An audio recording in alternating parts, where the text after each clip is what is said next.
All right, Shalom. That's your brother Shamar from the Phoenix camp. And with that being said, I want to give all honor, glory, and praise to Yahweh, Bahashem, Yahweh Shai, Bahashem, Rakakadash. Double honors to the elders of Great Millstone, and peace and salutations to the brothers that are doing this work in truth, sincerity. We jump right into lesson. This is Proverbs 7 and 7. It says, "And beheld among the simple ones, I discern among the youths a young man void of understanding." So, this is speaking like a story, kind of almost like a parable. And the young man, is speaking of adultery, but if you look at it in the spiritual sense, it's speaking about how our people, or two-thirds of our people, they are committing adultery against the Lord. And they're doing so by the ways and means of taking and accepting and putting on these other philosophies, man. The other so-called beliefs, whether it be plantation Christianity or Afrocentrism or whatever it is, you name it, man. By taking on these other philosophies, them being Israelites, they're basically lack understanding and they're playing the harlot against the Most High. So this is run that back again. It says, "And beheld among the simple ones, I discern among the youths a young man void of understanding." So let's get that word void. The void about this one. The sons, the void of understanding, man. So our people, they're void of understanding. That's Hosea 4 and 6. Let's go ahead and get that. This is Hosea 4 and 6. And it says, "My people are destroyed for lack of knowledge, because thou hast rejected knowledge." And this is what our people do. They reject knowledge, meaning the true understanding of the Bible. And that's why they are numbered to the sword. That's why they are the two-thirds. And that's why they are preserved for the day of the Lord, for judgment. It says, "I will also reject thee, that thou shalt be no priest to me, seeing thou hast forgotten the law of thy power, and I will also forget thy children." See, that's a judgment. That's the Most High in his anger, putting judgment upon our people, man.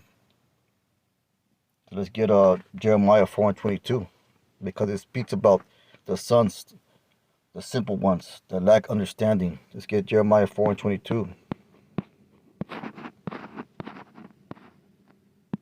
It's Jeremiah 4 and 22, and it says, "For my people is foolish, they have not known me, and they have not known the Most High, because they reject the Most High." You can't say that what they call this truth, what we call this truth, you can't say that it's not widely known among the people now. And but the thing about it is that two-thirds of our people, they like to stay in a comfortable position, they like to stay in their comfort zone, so to speak. And when you tell them something that's contrary to that, they reject it. They don't accept it. It doesn't make sense to them, because they've been living the lie of plantation Christianity and these other philosophies for generations upon generations. It says, "For my people is foolish, they have not known me. They are sottish children." Let's get the word sottish. Stupid or silly. That goes back to Proverbs 7:9. The sons void of understanding, the young man void of understanding. They have none understanding. They are wise to do evil, but to do good they have no knowledge. They are wise to do evil. Jake is very crafty and very subtle on the left-hand side to do evil, man. He figures he makes evil an advantage and benefit unto him. And he excels at it. That's what basically Black, Latino, Native American culture is. It's a culture of evil. It's a culture of wickedness. It's a culture of adultery. It's a culture of gluttony. It's a culture of whatever sin that you can imagine. It's encouraged. It's exalted. It's presented as cool. That's what Black, Latino culture is. It's a culture of death, hood culture, thug culture, gang culture, so on and so forth, man. It brings nothing but death, because there's no truth and understanding in it. It says, "For my people is foolish, they have not known me. They are sottish children, they have not understanding. They are wise to do evil, but to do good they have no knowledge." But to do good they have no knowledge. Why? Because they don't want to accept the truth. Let's get I think it's Isaiah 5 and 3. This is Isaiah 5 and 3. It says, well, that ain't, it's a lot. Isaiah 5 and 13. I said, therefore my people are gone into captivity because they have no knowledge, and their honorable men are famished, and the multitude dried up with thirst. Council says that the multitude dried up with thirst. Why? Because thirst is a symbolic of not having any understanding or knowledge. Because the scriptures are likened to living waters. You know, so having a thirst means that you are spiritually dry. You don't have no understanding. You don't have no concept of spiritual things. And that's the mindset of our people. They're thirsty. They're still in that dry bone state. You know, going back to Ezekiel the 37th chapter. It says, therefore hell has enlarged itself. Let's get the word hell. Sheol, or the grave, and opened her mouth without measure. Now what's that grave could be likened to? That grave could be likened to here in America. They're being swallowed up by America, man. Living the hood culture, the thug culture. You know, all these different offshoots, all these isms, all these schisms, all these different little groups that Jake puts himself into, man. These categories, gangs and cliques and so on and so forth, and different fucking philosophies and ways of thinking that are all contrary to the scripture and all wicked and all bear and bring no fruit. So therefore hell has enlarged herself and opened her mouth without measure, and their glory and their multitude and their pomp, and he that rejoiced shall descend into it.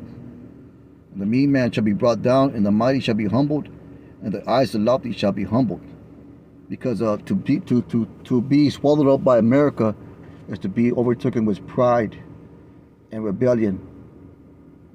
That's what America is. America is pride and rebellion, excess, gluttony, hedonism. But the scripture said that you're going to get yours in that day, man.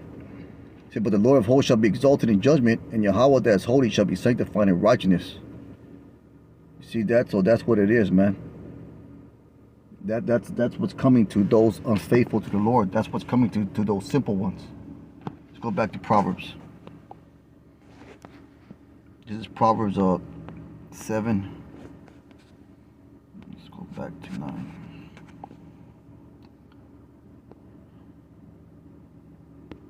It says, and I beheld among the simple ones a discernment among the youths, a young man void of understanding, passing through the street near her corner, and he went the way of her house.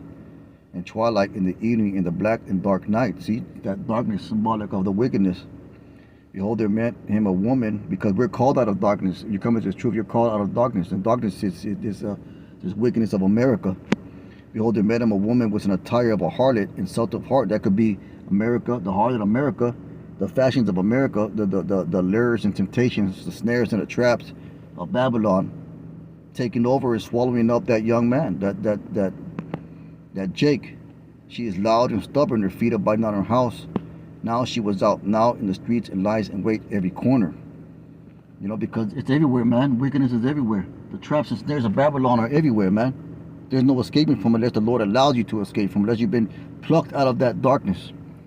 So she caught him and kissed him, and with an impudent face said unto him, I have peace offerings in me this day if I pay my vows, therefore came I forth to meet thee diligently, to seek thy face, and I have found thee. I have decked my bed with coverings of tapestry, with carved works, with fine linen of Egypt. I have perfumed my bed with myrrhs, aloes, and cinnamon. Come, let us take our fill of love unto the morning. Let us solace ourselves with loves. And that's enticement of America. The enticement, temptation of sin. The enticement, temptation of wickedness. And that's what Jake's ultimately caught up in, man. He's caught up in all these lusts. It says, for the good man is not at home. He's gone a long journey. That good man can be likened to Yahweh Shai. You know, oh, nothing's going to happen. Don't worry about it, you know. The Lord ain't coming back. It's been like this forever. Those are just fables. And that's how Jake is. They don't believe the Lord's coming back, because they're living their life with total disregard to the fact that the scripture says that Yahweh Shai is coming back with great judgment. It says, for the good man is not home. He has gone a long journey. So let's get Matthew 10 and 11. This is Matthew 10 and 11. Let's see that in there. It's like Matthew 20:11. So we spoke about the good man. We'll start at verse 1. It says, Matthew 21, for the kingdom of heaven like unto a man that is a householder. That's likened to the goodman, which went out early in the morning to hire his laborers into his vineyard. So that's going back to Proverbs. The goodman that went to go take a long trip, and we agreed was the laborers for a penny a day. He sent them into his vineyard. He went out third hour and saw others standing there idle in the marketplace. Where the point of it is that the goodman or the householder, he went away, and he's coming back. Let's jump down to Salak. Basically speaks of men that lose patience. They lose patience, and they murmured against the good men. Go verse 11. When they heard it, received it, and when they received it, meaning they thought they should earn more. They murmured against the good men of the house. Well, the point I want to get, the good man is likened to a man that's took a long journey. There's another scripture that I want to get, but let me see where it's at. That was the wrong one, but that kind of fit into it. See what it says here.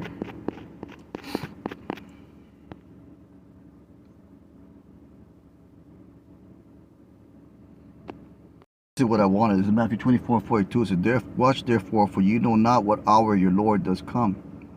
But know this, that the goodman of the house had known what watch the thief will come, he would have watched, would have not suffered his house to be broken up. Therefore be ye ready, for such an hour as ye think not the Son of Man cometh." The Son of Man is that goodman that took a long journey in Proverbs.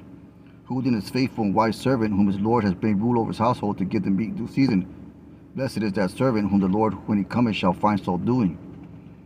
But verily I say unto you, that ye shall make him rule over all his goods." This is the point right here. If that evil servant shall say, my Lord, the day is coming. And that's the type of spirit that America will put you in. To have you believe the Lord's delay is coming, like the harlot told the simple man in Proverbs. "The Lord of that servant shall come in the day when he looketh not for him, in the hour that he is not aware, shall cut him asunder, upon his portion with the hypocrite. There should be weeping and gnashing of teeth." Let's go back to Proverbs, man.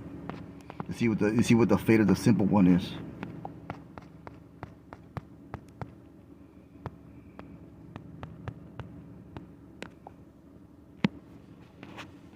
See the simple ones. So this is his fate right here. She caught him and kissed him, and was impudent faced, said unto him, "My peace always was me this day, but pay my vow. Therefore I came forth to meet thee diligently, to seek thy face. I have found thee. I have decked my bed with covered the tapestry, carved works with fine linens of Egypt. I have perfumed my bed with myrrh, aloes, and cinnamon. Let us take our fill of love until the morning. Let us arouse ourselves with loves. For the goodman is not home, he's gone a long journey." We like that goodman to Yahushua. He didn't have taken a bag of money with him. And what did the parable spoke about? He expects more return. He gave men talents, and he expects return on those. Will come the day appointed.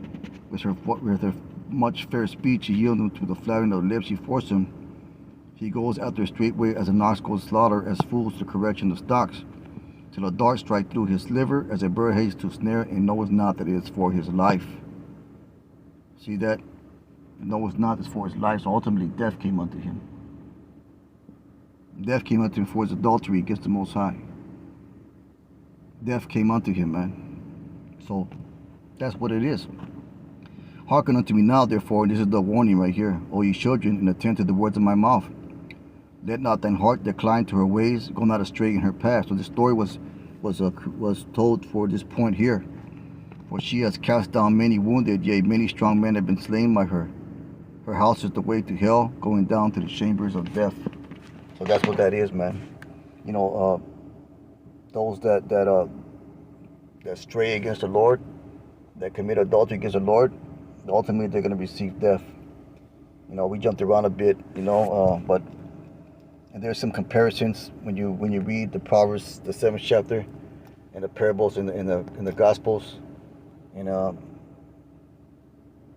that's how you can liken it to, man.